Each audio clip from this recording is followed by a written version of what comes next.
اس سال چونکہ کافی برسوں کے بعد ڈومیسٹک کرکٹ میں ٹیموں کی تعداد بڑھی اور ڈپارٹمنٹل ٹیمز بھی آئیں. 2018 کے بعد یہ پہلا موقع تھا کہ جب پاکستان میں قومی سطح کے کرکٹ میں ڈپارٹمنٹل کرکٹ بھی شروع ہوئی ہے. تو کوئی معیار آپ کو گرا ہوا نظر آیا ہے 2019 کی نسبت؟ یہ 17 اور 18 والا اس ہماری فرسٹ کلاس کرکٹ میں اس سے پہلے نیشنل T20 بھی ہوا ہے، پھر ون ڈے کپ بھی ہوا ہے. دیکھیے معیار تھوڑا ٹائم تو لگے گا. ایک دم سے آپ پہلے سال آ کے 5 سال کا گیپ آ جائے اتنا ایزی نہیں ہوتا. ریجنل کرکٹ کا اور ڈپارٹمنٹ کرکٹ کا ٹائم لگے گا. جو اینڈ ٹائم پہ جو ڈپارٹمنٹ سٹیپ ڈاؤن کر گئے ہیں جیسے نیشنل بینک ہے، SSGC ہے، وہ بھی آ جائیں، UBL آ جائے تو میرے خیال سے معیار ڈپارٹمنٹ کرکٹ کا بڑا زبردست ہو جائے گا. اور دوسری ڈپارٹمنٹ کرکٹ آپ 6 یا 7 ٹیموں سے آپ اچھی نہیں کر سکتے. ایٹ لیسٹ 10 ٹیمیں ہونی چاہیے. 10 ٹیمیں ہونی چاہیے. 10 ٹیمیں ہونی چاہیے. فائنل ملا کے 10 میچ ہونے چاہیے. پھر ایسے ریجنل کرکٹ کے بھی 10 میچ ہونے چاہیے. 9 میچ ہوں گے، فائنل 10واں میچ ہوگا. تو ایسے ریجنل کرکٹ بھی آپ کو 10 ٹیموں کی بنانی پڑے گی. ایٹ لیسٹ یہ 5-6 میچز آپ کھلا کے، پھر وہی سسٹم ہے 6 ٹیموں والا.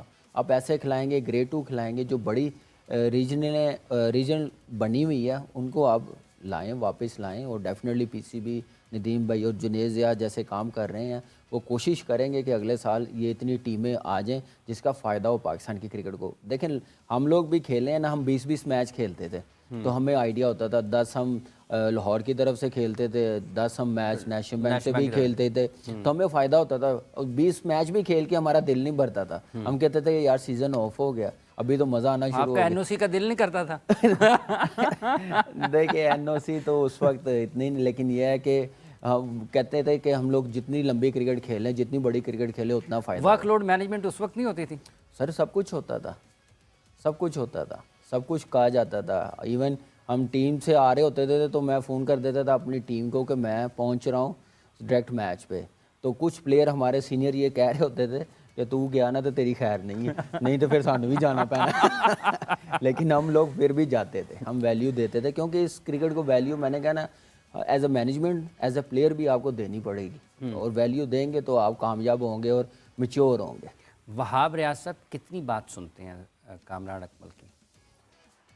نہیں دیکھیں بالکل سنتا ہے، اور جو بھی بات کریں اور لاجک کے ساتھ کریں تو ڈیفینیٹلی سنتا ہے. اور کوئی اینگل نہ ہو تو وہ پھر ہم لوگ بات تو ہم کر سکتے ہیں نا. ہم نے کرکٹ جتنی کھیلی ہے، جتنا ایکسپیرینس ہے، اس حساب سے بات کرتے ہیں. وہاب ہمارا جونیئر بھی ہے لیکن اس وقت وہ جس سیٹ پہ ہے اور لے کے چل رہا ہے سب کو، سب کی بات سنتا ہے. ٹیم مینجمنٹ کی بھی جو بہتر لگے وہ کرتا ہے. جیسے نیوزی لینڈ کی ٹیم ہے جو بنائی ہے، آپ کہہ سکتے ہیں کہ جو غلطی آپ کہیں کہ جو یہ لڑکا نہیں ہونا چاہیے وہ ہونا چاہیے، ساری چیزیں ہم نے دیکھ کے ایک مشاورت کے ساتھ وہ ٹیم بنائی ہے اور دی ہے. باقی پرفارم کرنا نہ کرنا ٹیم مینجمنٹ کا، کن کو 11 میں کھلانا، کیا بیٹنگ آرڈر ہونا چاہیے، جو آنیسٹلی بتاؤں جو ہم لوگوں نے سوچا ہوا تھا نا وہ اگر ہو جاتا تو اور اچھا ہو جانا تھا. لیکن ٹیم مینجمنٹ اور کپتان نے جیسا سوچا وہاں پہ وہ موجود ہے، وہ کنڈیشن کو دیکھ رہے ہوں گے، ٹیم کا کمبینیشن دیکھ رہے ہوں گے.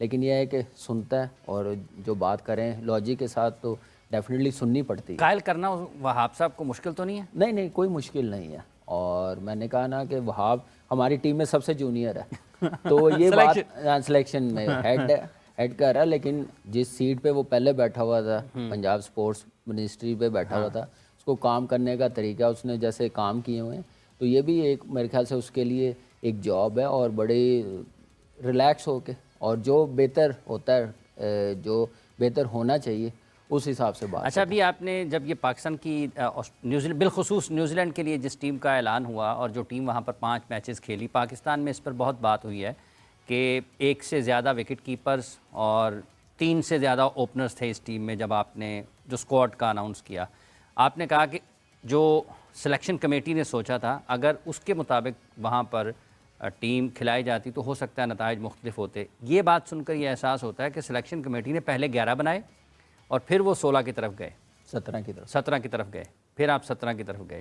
ایسا ہی تھا کہ آپ نے اب سلیکشن کمیٹی نے پہلے اپنے 11 بنائے، پھر ان کو 17 کی طرف گئے اور پھر نہیں ایسا نہیں تھا. اور ہم نے جو آپ بات کرنا چاہ رہے ہیں، پہلے تو میں وکٹ کیپرز کا بتا دوں. حافظ جی آپ اتنی کرکٹ فالو کر رہے ہیں، ابھی انڈیا کا ٹیسٹ اسکواڈ اناؤنس ہوا ہے 15 کا، اس میں 3 وکٹ کیپر ہے ٹیسٹ میچ میں، کہ راہل KS بھرت ایک نیا لڑکا بھی آیا, انہوں نے کھلائے. انگلینڈ ٹیم میں آپ 3 وکٹ کیپرز کھیلتے ہیں, اب وہ بیٹسمین اچھے ہیں تو اس کا مطلب یہ نہیں ہے کہ وہ جونی بیسٹو کھیل رہا ہے یا بٹلر کھیل رہا ہے تو باقی نہیں کھیلیں گے. تو میرے خیال سے ہمارے جو پلیئرز ہیں جیسے حارث ہے, رضوان تو ہمارا نمبر 1 ہے, پرفارمر ہے, اوپنر بھی ہے, بڑی زبردست پرفارمنس دی ہے. اب ہم نے بیک اپ بھی تیار کرنا ہے.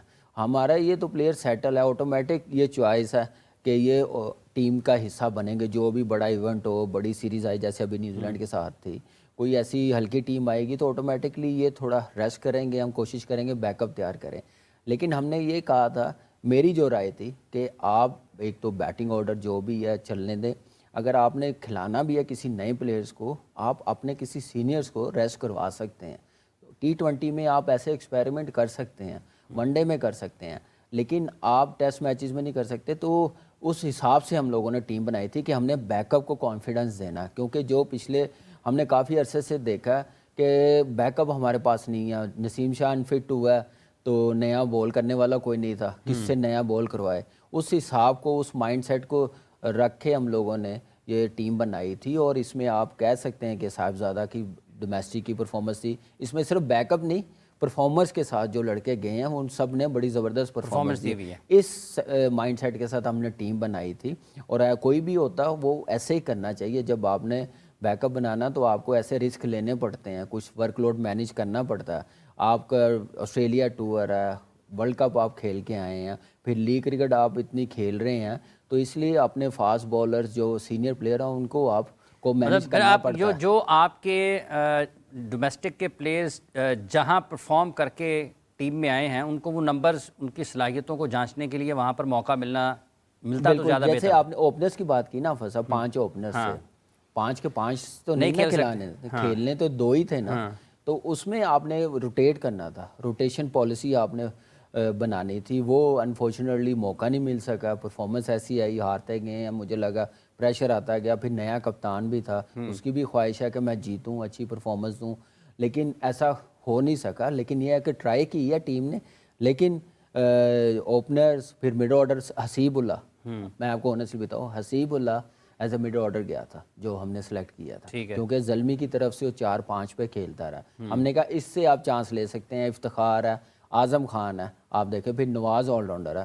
تو 4 آپ کے پاس مڈ آرڈر کے بھی بیٹسمین تھے, 5 کیا نام ہے اوپنرز سے. تو یہ ساری چیزیں سامنے رکھتے ہوئے, لیکن اس میں جو بیسٹ تھے, جو نئے پلیئروں کو بھی موقع دینا, وہ تو کوچ اور کپتان کوچ اور کپتان نے. پھر اس کا مطلب یہ کہ جو سلیکشن کمیٹی سوچ رہی تھی, اگر بالکل یہی بات کافی مرتبہ پاکستان میں بھی ہوئی ہے کہ یہ جو حسیب اللہ ہیں, انہوں نے زلمی کی طرف سے 25 گیندوں پر ایک میچ میں کچھ 50 سے زائد رنز سکور کر دیے تھے اور مڈل آرڈر میں وہ پرفارم کر چکے ہیں, تو ان کو اس جگہ پر کھلایا جاتا. تو ٹیم مینجمنٹ نے اس کے بالکل برعکس دیکھا, حسیب اللہ کو اوپن کروا دیا, اور جو صاحبزادہ فرحان تھے ان کو دونوں میچز جو ملے وہ مڈل آرڈر میں کھیلے.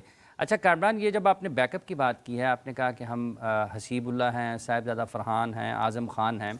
محمد حارث نے یہ کہا کہ مجھے یہ نہیں پتا کہ میں ڈراپ کیوں ہو گیا ہوں. دیکھیں, ڈراپ تو نہیں ہم کہہ سکتے ہیں. آپ جیسے ہم نے کہا کہ وہاں نے بھی کہا کہ ہم نے ریسٹ دی ہے, وہ بھی کھیلتا ہوا آ رہا تھا. کچھ پرفارمنس بھی سامنے ہم نے دے رکھی ہے, اور ہم نے کہا کہ حارث تو کھیل ہی رہا ہے, اور نو ڈاؤٹ بڑا زبردست پلیئر ہے. ورلڈ کپ میں 2022 میں بڑی زبردست پرفارمنس دی ہے. اس کے بعد جتنے میچز کھیلا آپ کے سامنے اس معیار کی پرفارمنس نہیں ہوئی, لیکن اس میں ایسی چیز ہے کہ جو آگے جا کے نا اور اچھا ہو جائے گا. تو ہم نے کہا کہ یہ ایک ٹور ہے, اس میں حسیب اللہ نے بڑی زبردست پرفارمنس دی ہے, اعظم خان نے بڑی اچھی پرفارمنس دی ہے. پھر حارث آپ کو پتہ ہے کہ پہلے 3 نمبروں پہ کھیلتا ہے, تو اس لیے رضوان ہے, بابر ہے, پھر سائم ہے, فخر ہے. تو اس لیے ہم نے کہا کہ تھوڑا اس کو بریک دے دیتے ہیں.